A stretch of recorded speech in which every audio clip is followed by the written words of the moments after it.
Olá, eu sou o Rodrigo de Jesus Barbosa, tenho 21 anos, sou branco, de cabelos castanhos e uso barba. Venho falar sobre o artigo Os desafios no aprendizado de instrumentos musicais por pessoas com privação motora. Eu estou numa sala da UEPA e esse com fundo branco, e esse artigo ele foi feito por Rafael Costa Ferreira e Paula Ciane Silva. E eu, Rodrigo Jesus Barbosa. Somos estudantes da UEPA. Esse artigo ele é uma reflexão acerca dos desafios no aprendizado desses instrumentos musicais por pessoas que têm privação motora e sobre a vida musical desses artistas. Para tanto, pontuam-se leis que competem para o alcance dos direitos civis dessas pessoas, até como ocorre o processo de aprendizagem musical e os desafios encontrados na prática de seus instrumentos. Para o alcance desse objetivo proposto, foi realizada uma entrevista semi-estruturada por meio de um aplicativo de mensagens instantâneas, o qual possibilitou o retorno com o participante residente em outro estado. Dentre os principais resultados encontrados, destaca-se que, em nenhum momento, o entrevistado coloca sua deficiência como desafio a ser superado para tocar um instrumento piano. É importante adaptar partituras com arranjos para os músicos com privação motora. Convém também respeitar as individualidades para as adaptações de acordo com as limitações. Quanto aos instrumentos musicais, estantes, partituras, arranjos, suportes, tecnologias e métodos. A Lei Brasileira 10.098, de 2000, no artigo 1, estabelece normas gerais e critérios básicos para a promoção da acessibilidade das pessoas com deficiência ou com alguma mobilidade reduzida. Portanto, garante o direito ao acesso de todo e qualquer tipo de ambiente urbanístico. Problematizando essa temática, os pesquisadores desse artigo foram desafiados a compreender a educação musical e privação motora com o desenvolvimento do trabalho de conclusão da disciplina Educação Musical e Inclusão, do curso de Licenciatura Plena em Música da Universidade do Estado do Pará, em Bragança. Dessa forma, os autores objetivaram identificar os desafios no aprendizado de instrumentos musicais por pessoas com privação motora. Portanto, apresenta-se uma pesquisa qualitativa com relato de experiência, cujos dados foram coletados mediante uma entrevista semi-estruturada com um músico pianista profissional com privação motora.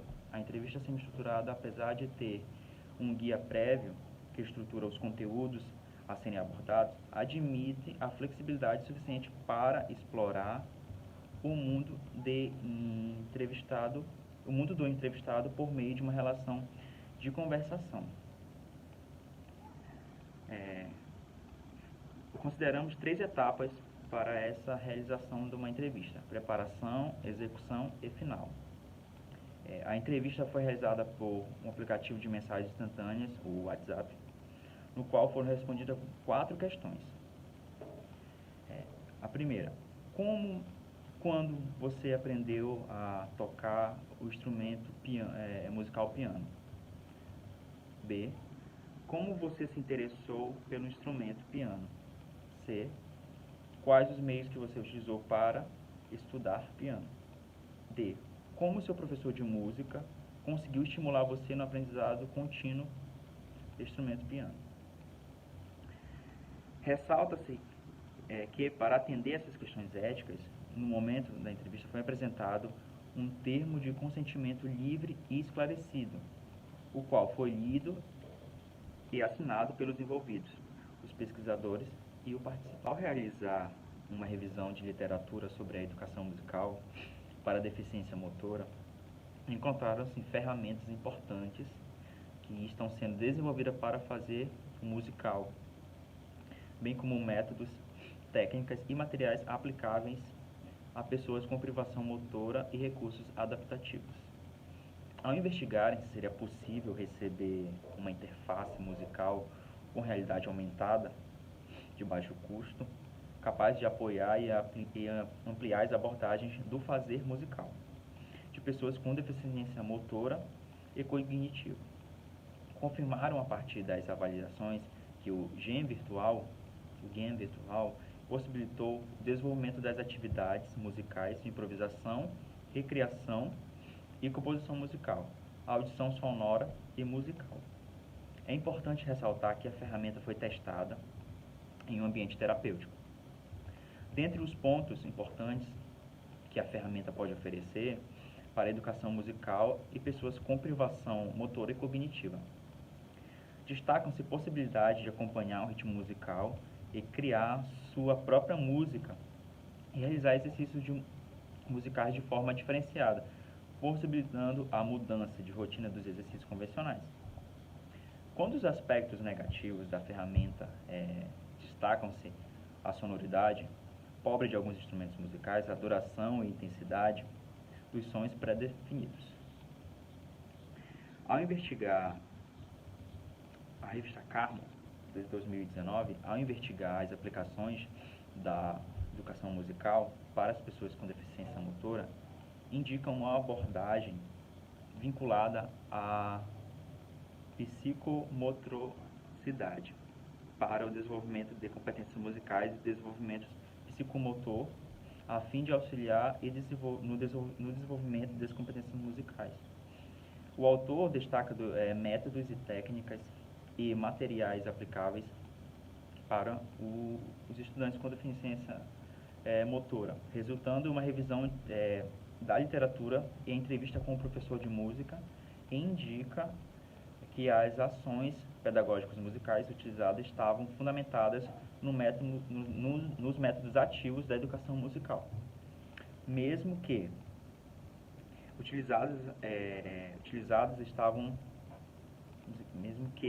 apresentados de forma implícita. O autor considera que a educação musical, para além do desenvolvimento musical da pessoa com deficiência motora, sendo capaz de contribuir para o desenvolvimento global da pessoa com deficiência motora, refletido na autonomia e melhor qualidade de vida. Conhecimento 21, ao compreender e identificar possíveis recursos adaptativos à inclusão de pessoas com deficiências físicas na prática musical, apresenta um estudo de caso de um professor de música, violonista, arranjador e regente.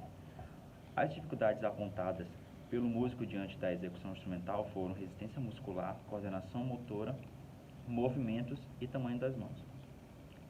As adaptações iniciais foram a utilização do braço do violão na posição horizontal, apoiados em duas cadeiras, de preferência de alturas diferentes, e quando necessário dedilhar, o músico apoiava o braço do violão na perna esquerda, a qual era elevado algum tipo de suporte que tivesse acessível no momento. Para a melhor profissionalização do músico violonista, foi criado um violão com um braço mais largo e no tampo um corte em meia-lua, para que assim pudesse encostá-lo mais ao corpo. Essa última adaptação foi substituída ao adaptar um suporte para teclado.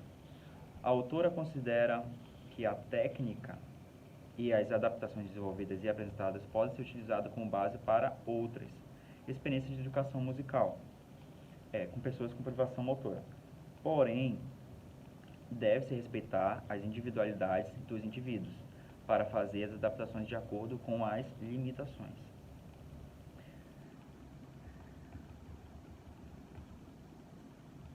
A literatura selecionada nessa breve revisão destaca a utilização e o desenvolvimento de tecnologia assistiva funcionais para a área da educação musical, como recurso tecnológico para o desenvolvimento de conteúdos musicais, bem como a utilização de métodos ativos nas aulas de música para pessoas com privação motora e adaptação de instrumentos respeitando a individualidade de cada estudante.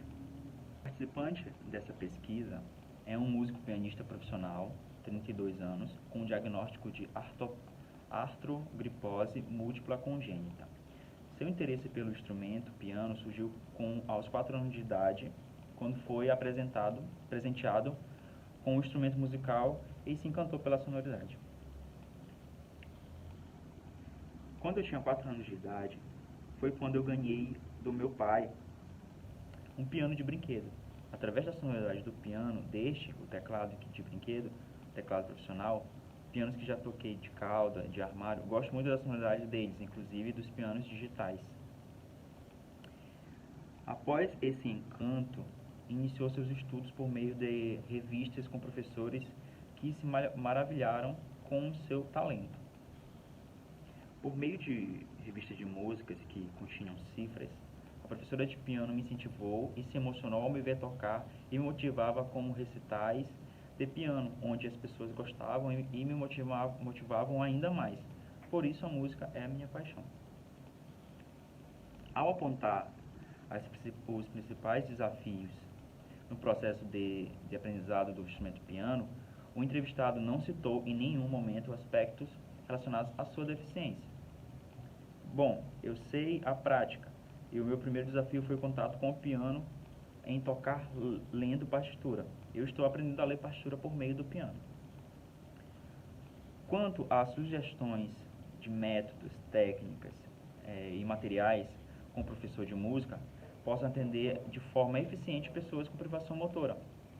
Exemplificou com sua experiência e revelou a necessidade de pequenas adaptações nas partituras, com acordes e notas, que não demandem muito abertura da mão, assim relatou.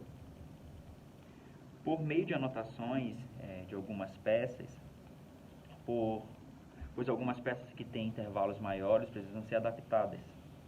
Com a nota Dó, por exemplo, para quem tem alguma dificuldade motora, é a nota mais fácil de se aprender no piano, a mais adaptável. Dentre as anotações, tem um desenho de acordes adaptados, figuras mostrando com mais facilidade o instrumento para pessoas que têm alguma deficiência. Ao tratar sobre as principais habilidades que um educador musical precisa ter para atender as pessoas com privação motora e quais valores estimular no docente em formação da educação musical para atender esses alunos, reforça a necessidade de uma postura ética do professor de música, do estudante com ou sem deficiência, sendo criativo em ensinar, em suas técnicas de ensinar, levando em consideração as características individuais. O educador musical tem que ser treinado para apresentar ao aluno, a pessoa com uma deficiência motora. Para finalizar, as considerações. Ao identificar os desafios no aprendizado de instrumentos musicais por pessoas com privação motora, notou-se que, de acordo com a pesquisa, que em nenhum momento o entrevistado coloca sua deficiência como desafio a ser superado ao tocar o instrumento piano. É importante adaptar as partituras com arranjos para ser alcançado pelo músico com a privação motora. Os aspectos apontados na entrevista corroboram com a literatura revisada quanto à necessidade de respeitar as individualidades para as adaptações de acordo com as limitações conscientes a instrumentos musicais, estantes, partituras, arranjos, suportes técnicos e métodos. Destaca-se ainda que é possível e necessário o desenvolvimento da tecnologia assistiva, que possibilite o aprimoramento dos conteúdos musicais para pessoas com privação motora. Além disso, a abordagem precisa ser vinculada à psicomotricidade para desenvolvimento de competências musicais e desenvolvimento psicomotor a fim de auxiliar no desenvolvimento do aprendizado musical. Os métodos ativos também são importantes e devem ser considerados na aplicação da educação musical. Com a pesquisa, aprendeu-se que a partir dos aspectos como princípios morais, éticos e valores pessoais, forma-se a consciência para se aplicar um método de ensino instrumental individual personalizado que torne acessível o aprendizado tanto para o aluno como para o educador musical, bem como desenvolver novas técnicas para a educação do instrumento e torna tangível o objetivo. Muito obrigado.